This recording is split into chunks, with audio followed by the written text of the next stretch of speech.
What happens when the synthetic mutagen supervirus created by a corporation under military supervision goes berserk?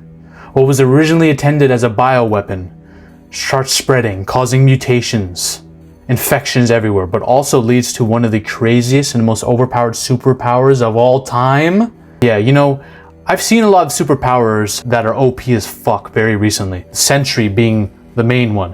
When you have depression itself gain powers over all of humanity, yeah. There's virtually no way you can really beat that. You have reality warpers like Scarlet Witch that can genocide an entire temple of wizards and go into different universes and create things that shouldn't exist. You have Superman who can freaking reverse time by flying. These are very OP powers. On a street level, I don't think I've seen something as powerful as the BLACKLIGHT virus powers in Prototype. Now, I'm not a gamer. A lot of my fans will be like, whoa, Zaffy, why are you covering this? You're not a gamer, you're a cinema guy.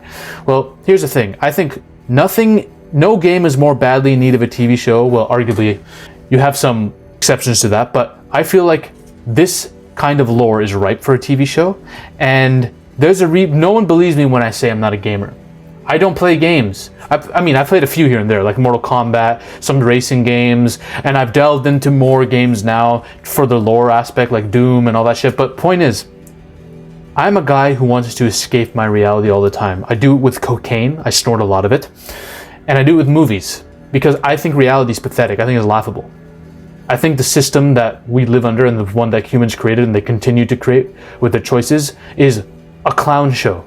So of course I'm going to go watch movies because I find them more fucking interesting and fun. Sad as that is to say, that is my life. So imagine if I was a gamer with that kind of escape, I would never come out. I'd be a freaking gaming addict who'd be on meth. I don't want to live that. I don't think I can. I'm the last person who should become a gamer. So on a health basis, I can't do it. But delving into the lore, I love powers, I love viruses, and I love power scaling. And Prototype gives me the opportunity to look into all of that through a new lens. You see, the BLACKLIGHT virus, basically this super virus can be categorized in two ways. There's a BLACKLIGHT version and a red light. The red light version infects fucking everything. The BLACKLIGHT version is advanced, more adaptive. It's capable of fully rewriting your genetic code and assimilating. It's way more powerful. So imagine if there's a researcher named Alex Mercer who's working on this, who finds out all the scientists involved are starting to be assassinated and killed, and he tries to fucking run away. But in the pursuit of this, he gets shot at and leaks one of these viruses on the street, and it starts infecting everybody, including him. But imagine he wakes up and is something else. He is given almost like a suit of armor by this virus. Imagine someone with the powers of Venom, the Thing, the Flood from Halo, and the Tyranids from Warhammer. Yeah, you're overpowered as hell, boy. You're not losing to... There's very little people in fiction you lose to in a fight, okay? His corpse, Alex Mercer's corpse, is consumed by that virus and completely rebuilt, essentially making him the virus, wearing it as a suit. But he keeps his memories and personality and consciousness intact. So he's still a person, but his body's transformed into something fucking godlike, okay? It's given him powers. Here's just a list of the powers, okay? Biomass weaponry, he can turn it into everything, anything. Claws, bones, hammers, tendrils. He can use his biomass to explode shit. He can use tendrils to kill you long range. He can consume people. He can absorb them, their life force to heal, gain memories and shapeshift into them, Mystique style. Yes, he has memory inheritance because he gains the knowledge and skills of all the consumed individuals. Imagine how many fucking people with their IQ and their memories he has stored that he can use in his toolkit. He's super strength and speed. He can lift fucking tanks. He can throw people across cities. He's fast as shit. He can leap across buildings. He can regenerate. As long as he has enough available biomass, he can regenerate from fucking anything almost. He survives direct military attacks and fire. He's very durable. That's not all. He can become anyone he consumes. Okay, I just said this. What the fuck? Who the fuck wrote this in my next slide? Enhanced perception. All of it's connected. If you need to fight off an alien invasion, you need someone like Alex Mercer, who can absorb the fuck out of anything, all right? How do you stop this dude? Because if I was to pit him up against many heroes with similar powers, super strength, healing, all this shit, symbiote suits and all that, he'd beat them all. He has a way more adaptive, aggressive version of the Venom symbiote. He'd kill it.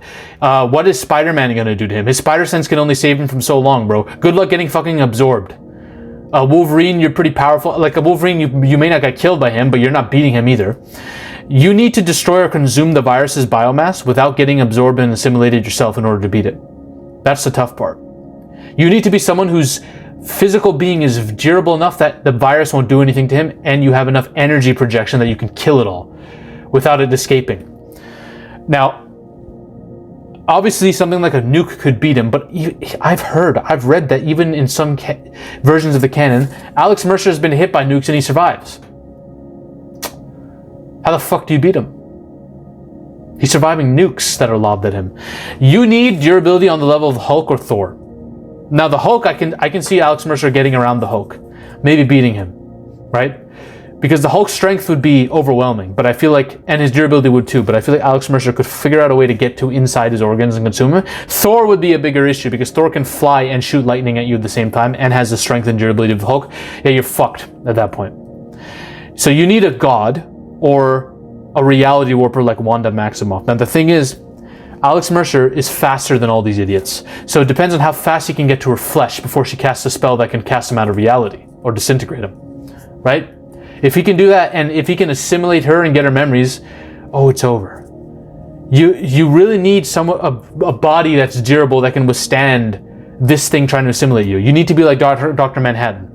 Dr. Manhattan is destroying Alex Mercer completely. I don't think Alex Mercer can do shit to him because he can warp reality. He can attack. He can attack you without even getting close to you, and you're good luck trying to do anything to his body, his physical body. I think Alex Mercer is one of the most powerful beings ever and deserves a TV show. And here's how you do it.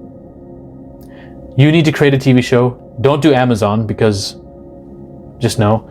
Maybe Paramount because we need Paramount.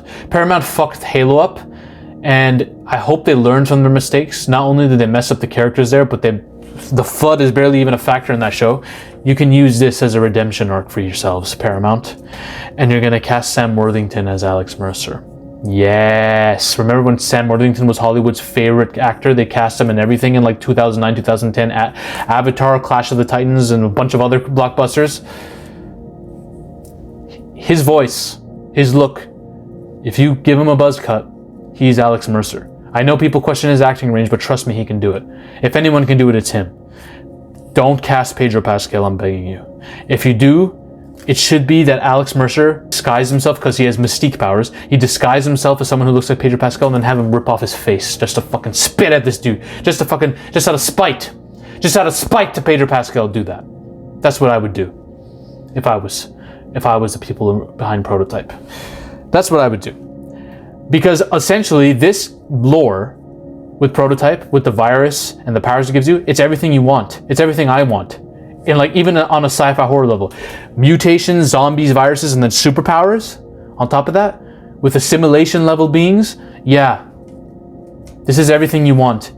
Make it into a TV show. Do it. Cast Sam Worthington and do it, y'all. I would rather see Prototype in a TV show than have to fucking watch Last of Us, another season of Last of Us. Because Last of Us is the only thing I want to see Pedro Pascal in as well. But he's not. His character is gone now. So HBO or Paramount, get behind this and do it. All right? Let's have stuff that we actually want to watch now. Okay? Those are my thoughts on Prototype. If you want to know my thoughts on another game that a lot of people love that ventures into Lovecraftian shit called Bloodborne, I review that game and its lore as a non-gamer. You can watch that over here. Ladies and gentlemen, we are on a mission to take over Hollywood. But the army must keep growing. If you want to suggest video topics to me, or talk about your favorite movies or favorite film theories in a community with like-minded individuals, join the Zafy Discord now. Link is in the description and the comment section as well. Join us. This movement is just beginning. We're taking over Hollywood, one coke line at a time.